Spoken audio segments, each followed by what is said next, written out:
Thank you guys all for coming out this morning. We enjoy seeing you, and welcome to Lake Ridge. My name is Todd Rickert, and I'm the sales director here at Lake Ridge, which means that I am responsible for finding you guys the right lot to build your custom home on. I know a lot of you already own lots out here, and we're going to actually get into the whole building process or where to go after you purchase your land. But we're going to start with a little bit about the neighborhood and the community and why people come out here, why people move here. Then we're going to walk through with choosing the right builder, with building a home specific to your lot. And then we're going to probably tackle the million-dollar question is, what do you do with North Texas soil that moves up and down, and how do you ensure that your foundation is stable and that you don't have to call those companies that you hear on the radio every 4 commercials. And these guys are going to walk you through that process on building a sound foundation and ensuring that your house, your dream house is that, a dream and not a nightmare. So with that being said, I know a lot of you guys are familiar with Lake Ridge or have visited us or own property here, but I want to give you just a little bit of background about the neighborhood. We started developing Lake Ridge about 18 years ago. It's been, and we designed it with a specific purpose in mind. It's a lot of acreage. It's nestled, near State Park, near the lake. So we wanted to keep some of that, aesthetics with the neighborhood. So we designed it as a custom home neighborhood, which gives you the ability to design and build the house that you want to build. Not picking from a model or a floor plan that a builder has set up, where every 3rd, 4th house looks the same.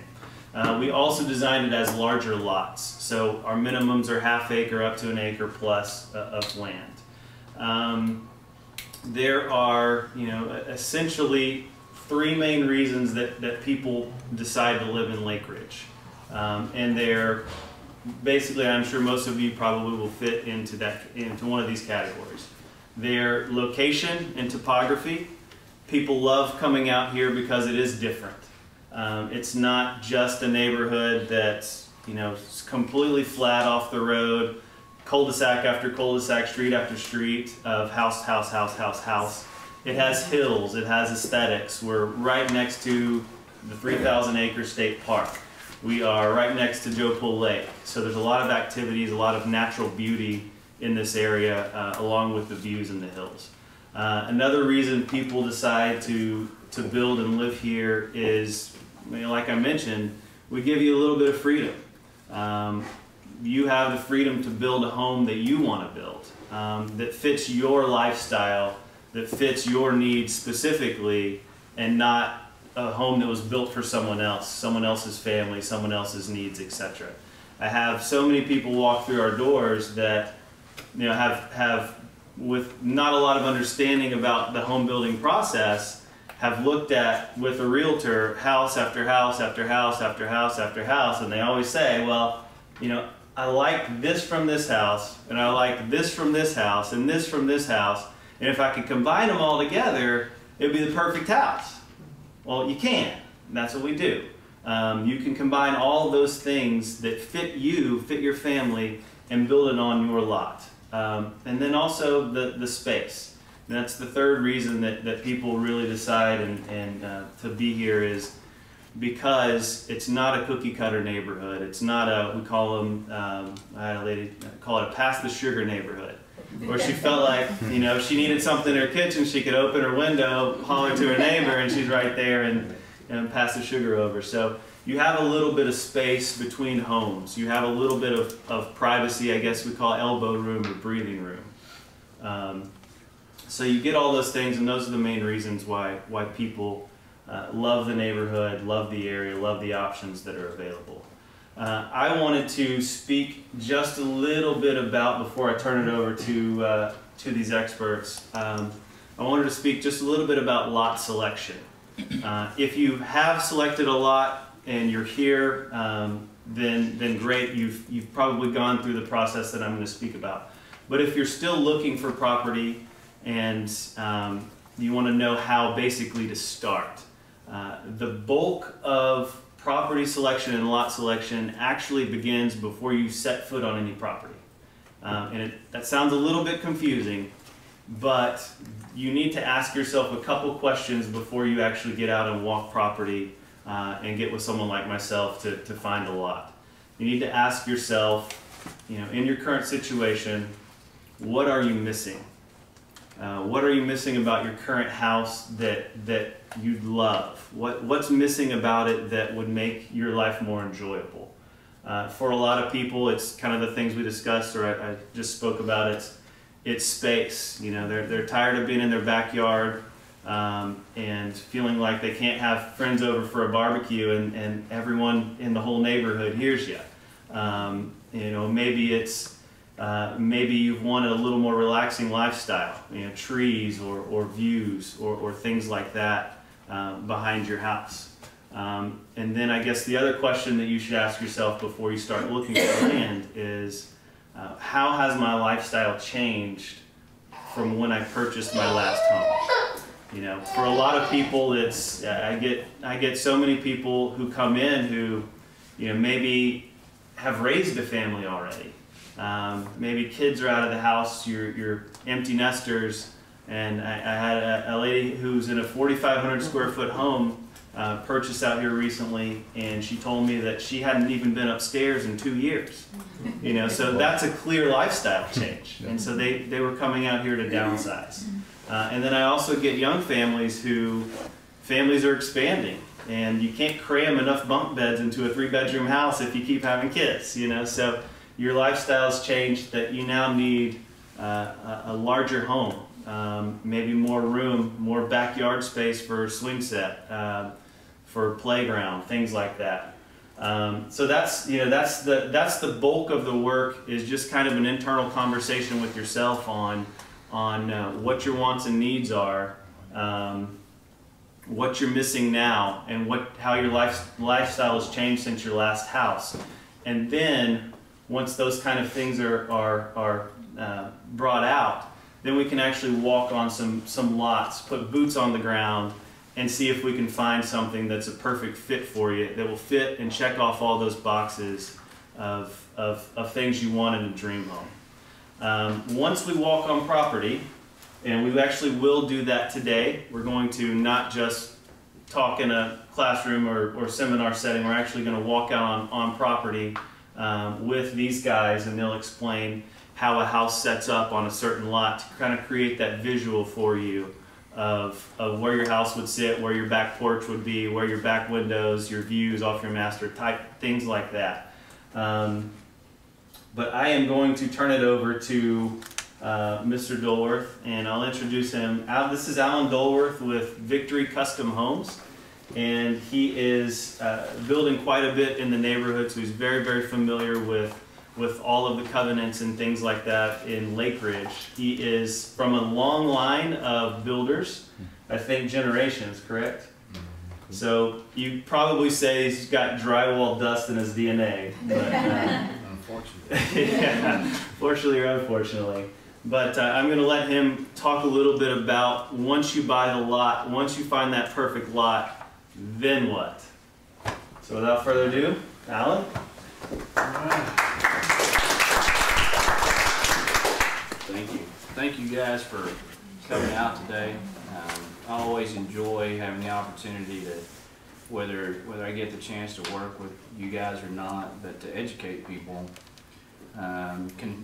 What I do is passionate to me, and I care about every house that I build, and there's a lot of conversations you have with homeowners in the beginning, and they just don't have a clue what goes along with the construction process, residential construction in the state of Texas. So, as Todd said, I'm generations, I think 5 generations of people in construction. Our family's pretty much always been builders, electricians, plumbers, iron workers. So I grew up around it. Just a little bit of background. I ran away from construction for a while. I worked in television in Dallas and then owned some fitness centers. But ultimately, as Oprah says, do what you know best. So I got back into it, and I enjoy it. I'm a people person. I love the creative process. And but one thing that's different about us is, well, most custom home builders build in one small, maybe half a county or a section. And when I say custom home builder, that's true custom home builder. That's somebody that basically takes either your vision or the things that you want and turns it into a house. There's a lot of people out there that say so-and-so custom homes. And you know, a lot of people are confused. What does that mean, custom? Some people think that it has to do with the finish out on the home. If the house doesn't have granite in the kitchen, well, it's not a custom home. It's not true. If you took your automobile down to the paint and body shop and you lifted it, put big tires on it, you got a custom job on a vehicle. It's to how you want it, okay? It's not a production house. In other words, when you came in, a custom builder's not telling you you've got 5 tiles to select from, you've got 4 colors of paint, we've got 6 house plans that are already set. That's not a custom home. That doesn't mean that they're not building the home decent, but custom is simply to you guys. But I got back in it about 14 years ago, and we cover, basically I would build a house from Lake Texoma to Austin, and sort of down the Brazos and Boston River chain from Possum Kingdom Lake, you know, all the way down that way, and Lake Fork, City Creek, Richland Chambers. So we're spread out. Majority of what we do is second home, retirement, lakefront, golf course community construction, which means we're very familiar with building in areas where the topography is like it is in Lake Ridge. We don't just go up and put forms on flat lots and that's all we do, which is important. You know, finding a builder, it doesn't mean they can't, but it's important to see that they've had to deal with that from an excavation standpoint and a foundation issue. When we get with our customers, we basically take care of everything for you.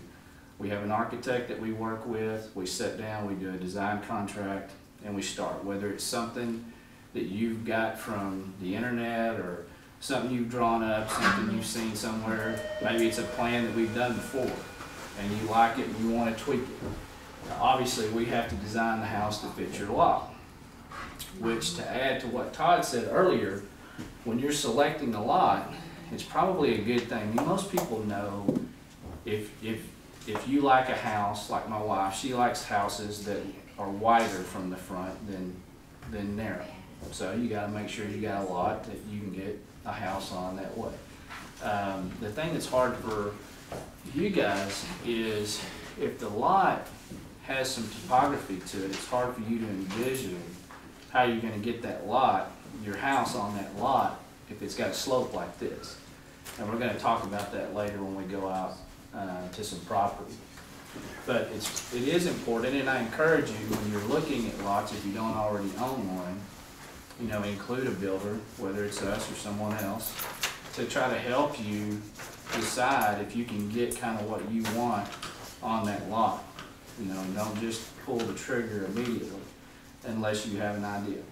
So to add into a little bit of selecting a builder, if you don't know it or not, in the state of Texas, residential construction is basically non-regulated.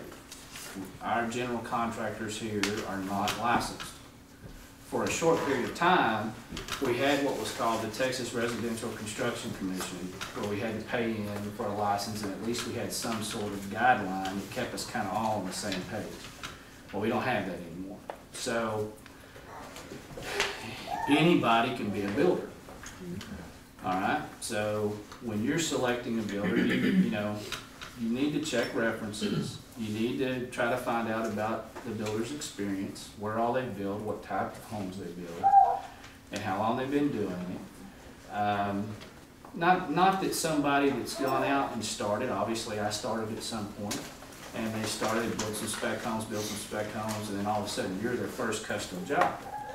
Doesn't mean that they, you know, couldn't do a good job for you, but that's something that you need to consider, because you're not actually going to be able to talk to a reference that is a customer that had to go through that short marriage with that builder. And you know, as a builder, you deal with every type of personality that there is. And you gotta be a good people person so that you can change how you talk to this person versus how you talk to this person and get through that process. Because if that process goes bad, it can be miserable for both sides. And being able to communicate with somebody that's not used to doing this, when a builder can see the house done day one, you're looking down at a plan and you're like, I can't, is this room big enough? I don't know. So that communication there and a builder knowing to ask those right questions, okay, well, how big's your furniture? What are we trying to get in this room? Let's make sure, how much walking space do you need? Because that design process is important, okay? So making sure you're choosing a builder that has the experience that fits your particular job is important. We all have gotten a lot smarter over time, and things evolve and change. And 30 years ago, the conversation of the Washington Redskins changing their name probably wouldn't even be a topic, right? Well, one thing that's crazy for me, and it's irritating, and I've almost decided to run for office because of it, is in construction, everybody still does everything the same way. Most people go buy a lot, hire an architect, draw the plans, and bid it out. That golden rule, get 3 bids. People tell you, get 3 bids, get 3 bids. Well, the problem with that is no builder is going to reveal all of their information for another builder. You're not going to be comparing apples to apples. Okay, so this guy's bid may be $4,000 less than the other guy, but then you get into construction and the next thing you hear is, oh, well, we didn't have that in the estimate. Now it's up here. So, making sure in the upfront stages, understanding what it is that's going in your home and what is in the estimate is important. It can get kind of technical, but if all you're doing is trying to find low bid, it's kind of like that scene in Armageddon, the movie. You guys with Ben Affleck and all that, where they're sitting in there and that crazy guy, he looks over at him and he says, how does it feel to be sitting on $20 million of steel, bid out to the lowest bidders? And, this kind of thing. This is your home. And this is, for most people, the largest investment that they make.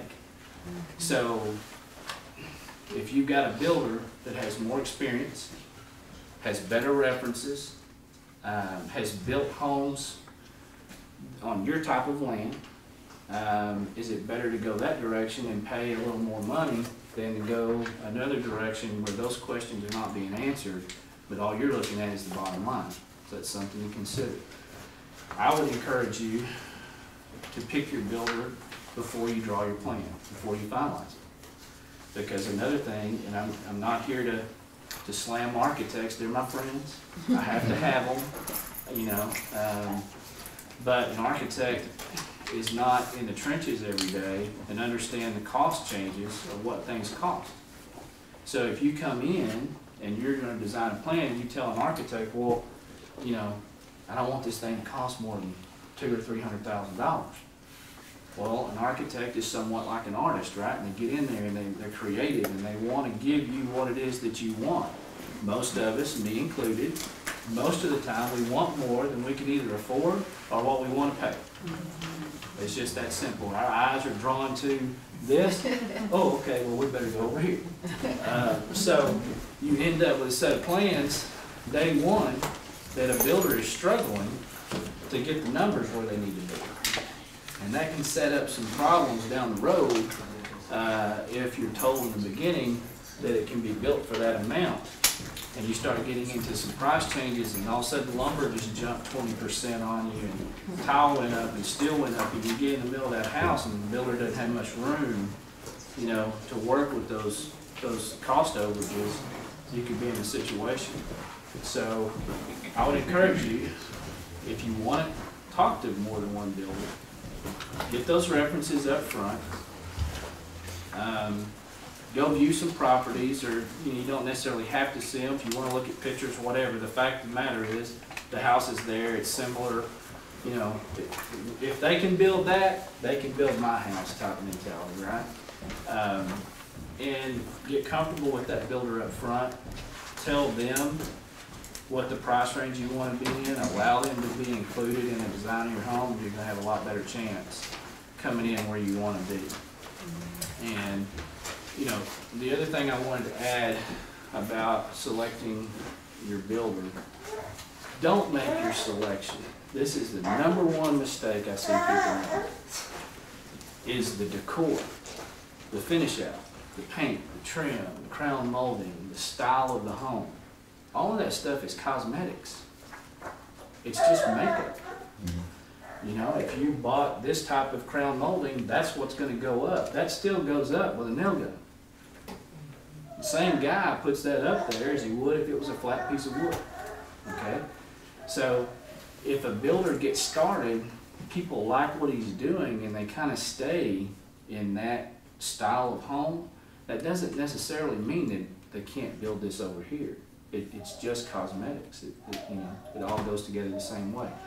One color of blush goes on just like the other color. So don't make that decision based on that. You're better off making the decision on the track record of the builder, the references, the type of construction. If you got to build a 3-story house, you probably don't want to choose a builder that's only built 1-story house. That's kind of what I'm talking about. That's the simplest I can make it. Other than that, I hope that I've given you guys some things to think about. We are going to do some Q&A here in a minute. And right now, to get to what Todd was talking about, obviously, soil, no matter where you're at, is an issue. It's all different everywhere, and that's part of the challenge of building your home and trying to make sure your foundation is going to stay good and intact. And I'm going to turn it over now to Mr. Steve Medina with AGTM Engineering. Thank you.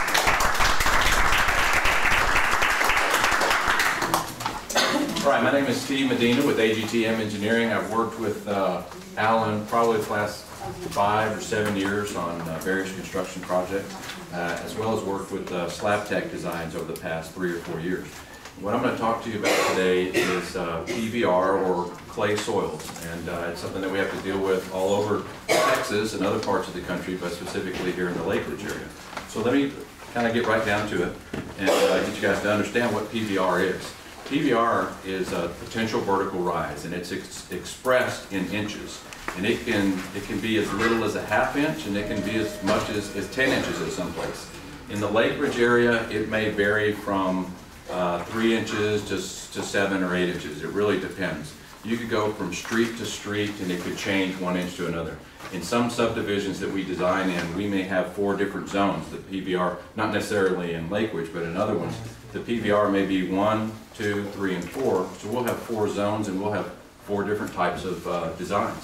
So that's why you might ask yourself, well, why, don't you know that this soil is this condition in this subdivision? It's like, well, we kind of do, but it requires a site-specific soil test from a geotechnical engineer that's going to tell us exactly the conditions of that lot. How deep piers need to be, how much clay that there is, and the potential for movement.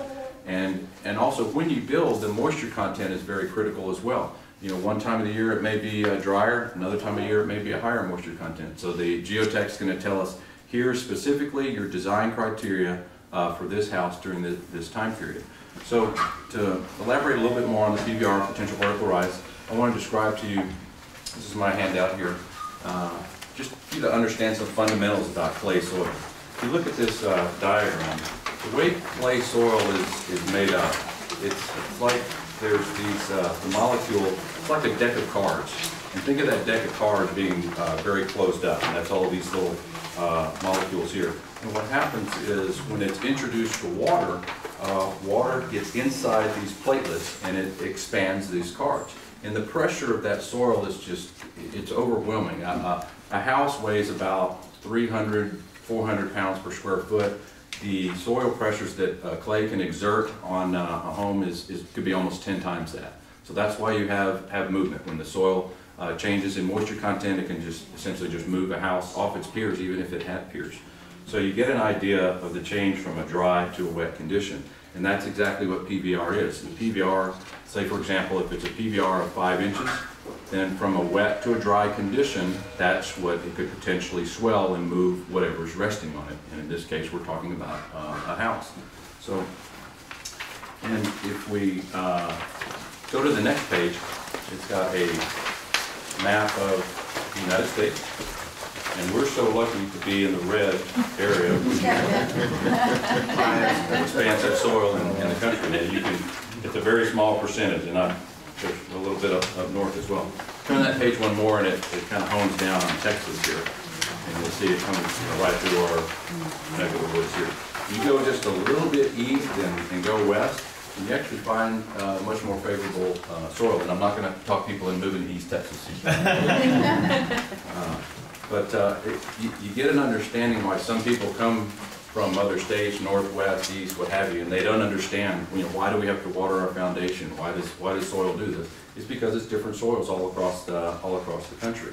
So, what exactly do those soils do? And essentially, this next page explains why they go from this wet to dry condition. And this is just a simple example of a typical home.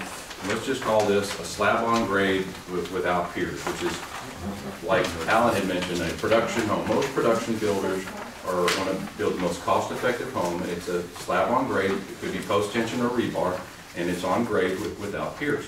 So it's highly susceptible to differential movement, and that differential movement is going to be based on whatever the PVR is in that area. Lake Ridge isn't the only place that has these types of soils. We've got them all over Ellis County, Navarro County, parts of McKinney, and north, and all kind of other areas. So what you'll see here is the causes of this differential moisture that cause the movement. If you have poor drainage, and there's water near the home, or if you don't have gutters, or you've got a dog that digs near the house and creates some depression. We actually went to look at a home that had some movement. The entire home had tilted 4 inches this way. Post-tension slabs tend to be very rigid and stiff, and when they move, they'll tilt. We got down to the bottom of it. The older woman that had owned the home, she was watering her slab, but she was watering it like it was a plant. She just stuck a hose down on one side and watered. So don't do that to your slab on grade. Nonetheless, there are a number of things that can cause this differential movement, as well as very dry soils. So as the variations, as the seasons change, you have the heat of the summer, and you've got the wetter seasons. It constantly changes the moisture, and it changes the potential movement. So what we're talking about today is how do we deal with this expansive soil? What kind of slab can we design to mitigate that type of differential movement? Turn one more page, or I just kind of want to give you an idea of what a slab looks like in what I call favorable soil. But there it says it's a PVR of 1. So this has a PVR, potential movement of 1. Wet to dry, this soil can move about an inch. This whole diagram might look Greek to you, but let me just explain it. There's these hyphenated lines that go in both directions. These are actual beams. This is a typical waffle post-tension slab. So you've got these hyphenated lines in both directions. They're spaced at about 12 to 15 feet apart, as you can see. And then all the little arrows, those are post-tension cables. And they're spaced about 3 to 5 feet apart. And then down here you'll have what the engineer will specify as the design, the specifics. How deep do the beams need to be, how wide are they, and that kind of thing. And you can see here we've got 20-inch interior and 24 exterior, and it gives you an amount of concrete. So this is a normal kind of slab that you'd see when the PVR is 1. Turn the page. And then this is a type of slab you might see us design. And this is staying with a slab on grade. This is not the structurally suspended slab that Alex is going to talk about later. So this slab here, just by looking at it, you can see a lot of clutter. And what all that clutter is a lot more beams and a lot more cables. This one actually has piers in it. So there's piers that are 18 foot deep, and they're belled on the bottom. So to give you an idea what these slabs cost, that previous one with a 1-inch PVR, a slab like that today might cost you $6.50, $7 a square foot, turnkey for that slab. You go in other soil conditions with a PVR of 6.5, this slab may cost you $10, $11 a square foot. So you're significantly jumping as far as the cost of the slab, but relative to the house as a whole, if you've got a 120 square foot house, it's relatively minimal cost that you increased of your slab due to the expansive nature of the soil. So Yeah, this one, and honestly, if you look at the total concrete, this one has 127 yards, and I think the other one was 70 something, so significant cost increase here. So what Alex is going to talk about later is the structurally suspended slab. And what we want to try to express to you is that you can build an affordable slab in highly expansive type soil. If we look at this next section here, I'm going to talk about some foundation options. Slab tech is certainly one of them, and this is what we'll talk about in a little bit. But you could also look to have a pier and beam foundation. All of you may be familiar with the pier and beam. It typically has crawl space, for all your plumbing and that kind of thing. Another type of structurally suspended slab is one on void boxes. It's a post. It could be a post tension or a rebar slab, and it has carton formed boxes that are laid down that the concrete is poured over, and then the carton forms eventually deteriorate and create the void. So that's why they call it this void box slab. Both of these types of slabs are relatively expensive. They may run in the neighborhood of $12 to $15 a square foot. In the void box slab, you don't essentially have crawl space. It's just a void space. But what it does is the slab is structurally suspended, and then the soil moves up and down, in that void. So it prevents or minimizes any differential movement of the slab and any distress to the structure. Thirdly, on this particular area, I've got slab on grade with piers or one without. That's the two designs that we just looked at in here. Neither one of those types of slabs I would recommend in this area. We can do it. They would very likely are going to cost less than a pier and beam or a structurally suspended slab, but essentially you increase your risk of movement, and that's why we're talking today about a slab tech structurally suspended slab, which essentially reduces the risk of movement. Lastly, what I wanted to go over, if you're convinced that, listen, I want to live in Lake Ridge, I love it, it's beautiful, I want to take advantage of all the amenities and everything that Todd talked about, but I'm not so sure about this slab tech thing. Maybe it hasn't been around long enough, but we're a strong advocate. We believe in it. We've partnered with Alex on a number of slabs. But you say, well, I want to live here, but I don't want a slab tech. I'm going to do something else other than these structurally suspended slabs here.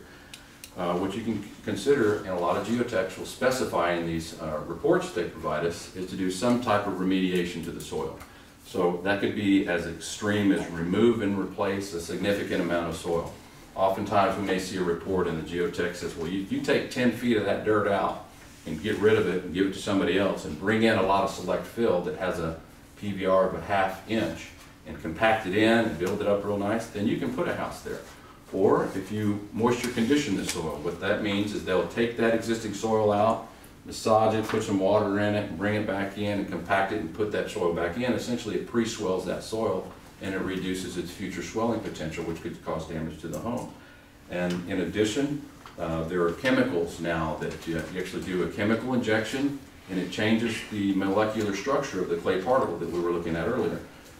Clay has an affinity to draw water to it when it's dry, and that's why it swells, and that's because they have opposite charges.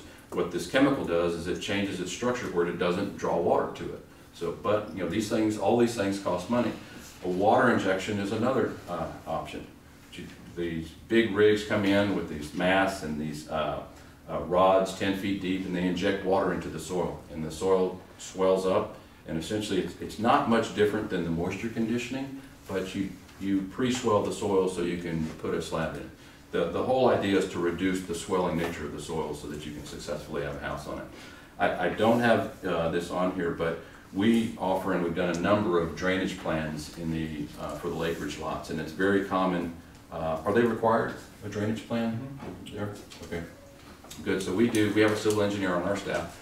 So because drainage is very critical. If any one of these foundations that we've discussed, if it has inadequate drainage, it could potentially cause some differential movement.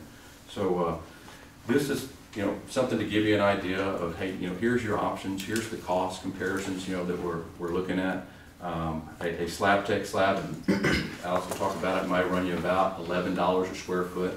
If you're dealing with highly expansive soil, a slab on grade with piers is going to cost you close to $10 a square foot anyhow. So all other things being equal, you've got your slab tech slab and a slab on grade with piers that's designed very stiff. They might cost very close to the same, but it's not fair to compare a structurally suspended slab to one on grade. A structurally suspended slab like this one is far more superior than one on grade, because you never know what potential moisture variation that could occur. And even with a very stiff designed home on piers, it could experience some differential movement. So on this last page, just with a few definitions quickly, just so that you have an understanding of PBR and other aspects of soil and the kind of things that you may have heard of. You know, heave is something that happens when the soil has moisture and it rises and it pushes a house out. Subsidence is opposite to heave in the sense that it shrinks and it draws down and then the house moves down. Both of these kind of things you avoid with a structurally suspended slab, because the heave happens in the void space, and if the ground recedes, then it's sitting on pier, so you don't have that problem. But I'll let you review those, and if you have any questions, I think we're going to have a Q&A a little bit later. But that kind of summarizes everything I've got to talk about. Most common question we get about slab tech is, how did you guys come up with this? Throughout the history of business, the iPod, the computer, certain unique things were developed. There was what they call the aha moment, is when some stroke of brilliance, the light bulb turned on, and somebody thought of a product. Usually it's a convergence of several things coming together and fitting all at one time before you realize you really got something. And for us, it was actually a combination of two things. If you look at the very first cover there on this first page here to the left, you'll see kind of a sketch diagram. We were working with a home builder in 2003 that had a foundation on piers. And that pier, even though it's very uncommon, was either heaving or settling out of the ground, causing foundation distress because the foundation was sitting on top of it. So our president of Slab Tech said, I've got an idea. We're going to cut out a section of the foundation where the pier is, and I'm going to have this guy at this industry I know that works for aerospace. I'm going to have him make this device. We're going to put it on top of the pier, and we're going to pour the foundation back, and it's going to have the bolt-driven action in there that is going to allow us to compensate the foundation. If that pier heaves up, we'll turn this bolt, and it's going to lower the foundation. If the pier settles, you turn the bolt the other way, and it'll level the foundation back out. And miraculously, it worked brilliantly. At the same time, we were working with an engineering firm. If you flip to the third page, you'll see there a picture there of and you see these all over Dallas, new construction. This is a parking garage where you have these big concrete columns, and maybe you can see a little better, but on top of that column there's a thickened area there just before that next foundation. And there's post-tension cables that run through this foundation that are profiled, and there's a steel plate inside this column that's holding up that next floor. And the engineers were looking at it saying, why can't we just reverse engineer this and flip it upside down and give residential builders another alternative besides pier and beams and void boxes for suspended foundations? The only problem is, if we flip it upside down, we use these columns as piers, which we already have in the ground, and we can also create these thickened areas they call capitals, or spread footers around every pier, which reduces your punching shear. And we can use the same software programs that the commercial industry's been using for decades to design foundations and profile cables. But once we pour it, how do we get it up off the ground? And that's when we started looking at that device and, well, if this will lift the foundation, if we take that and we put it on top of a pier and we pour it inside the foundation, that's when we went, aha, we think we've got something here. So 2004, we had an individual who was building a barn up in Sherman, and we said, hey, Mike, we want to try this thing. We're going to call it Slab Tech. We're going to have these devices put in all these piers, and you pour the foundation. And if this thing works and we turn all these bolts, it's going to lift the foundation up. And if it works, great. If it breaks in half, you keep half, and I'll keep half. And we took it out there, and it worked. We lifted 9 inches, and we were just amazed. And we set it back down again. We went out and got a bunch of builders, brought them out there, and said, "You got to see this." And we lifted it up again. We set it back down again. We brought next week a bunch of builders out. And word started getting around, and next thing we knew, we had developed something that now gave builders, like I said earlier, a new tool in the bag that they could use instead of pier and beams and void boxes, which are phenomenal systems, but like Steve said, there's always a cost and pros and cons associated with each one. So by 2005, we were to introduce it, and many of you probably won't know this, but years ago, before post-tension cables were introduced, everything in the industry was rebar cables, or rebar steel. When post-tension first came out, the first reaction from there was what we call the Heisman, where they go, get away from this. It's radical, it's new. So when we introduced slab tech, we saw the same thing. It was revolutionary, it was radical. Nobody could believe you could pour a foundation on the ground and lift up off the ground. We saw the same thing about the old Heisman. Now today we're seeing about 12 slabs a month in the Dallas-Fort Worth area and surrounding areas getting lifted. We only average here about anywhere from 5 to 10 in engineering. There's about 52 slab tech jobs right now that are somewhere between engineering and piers and pre-pour and lifting. We've got about 650 foundations since we started, predominantly here in the Dallas-Fort Worth area. We just started a distributorship up in Colorado. They put in their 4th foundation. We've got them in Oklahoma, as far south as Bay City. If you look at, again, on the very first page there, this kind of walks you through a quick snapshot of the design. The piers are drilled. The first component of the mechanism is installed on top of the pier. They create their capital, which you can't see too well with the polyurethane laid down there, that thickened area. And once it's lifted, on that second to last photo there, you can see that space underneath there represents the void space that you're creating. So literally, like Steve, if you have a 7-inch PVR engineered for 8 or 9, 10 inches, the idea is you're going to now lift that foundation up off the ground to create that 10-inch void space. And now, as those clay soils do get moisture or saturation somewhere, now as they're wanting to move around, they're doing so in a free pocket of void space, which is what a pier and beam and a void box design is also intended to do. So that will eliminate the foundation movement. But the difference between our foundations and the others are they're more cost effective. One of the reasons why is on a typical post-tension foundation with piers, let's just take, for example, you have one that has 80 piers in it. You have piers at every intersecting beam, and then you have piers in your entire perimeter. Slab tech design is just like the commercial industry.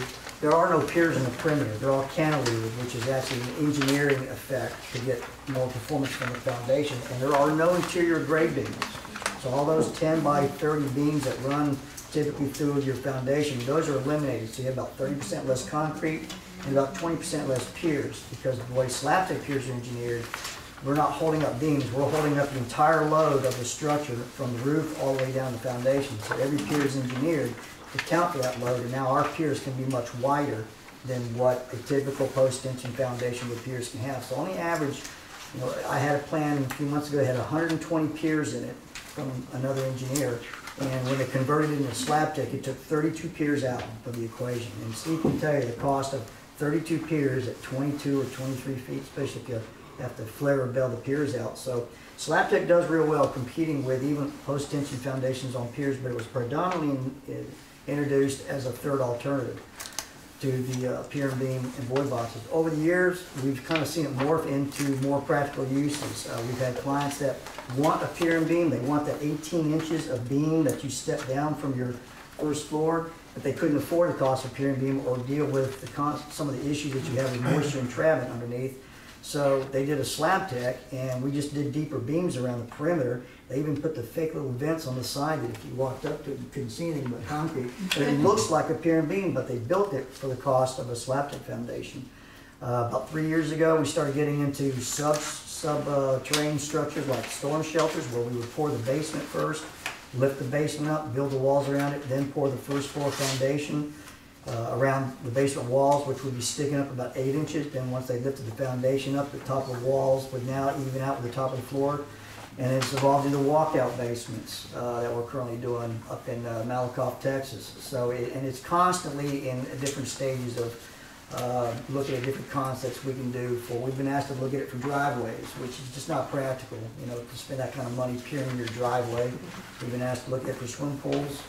We've done everything from production homes for Mercedes, or island homes in entire communities, to $1 million custom homes up and down Inwood and Midway, and we've got 4 or 5 superstructures, light commercial, churches, schools. So we're well beyond the old initial guinea pig trial and error stage. It's proven. We've got 3 patents that are now built around the concept of what we do, and we're practically the only ones that can offer this type of solution in lieu of, again, remediating your soils.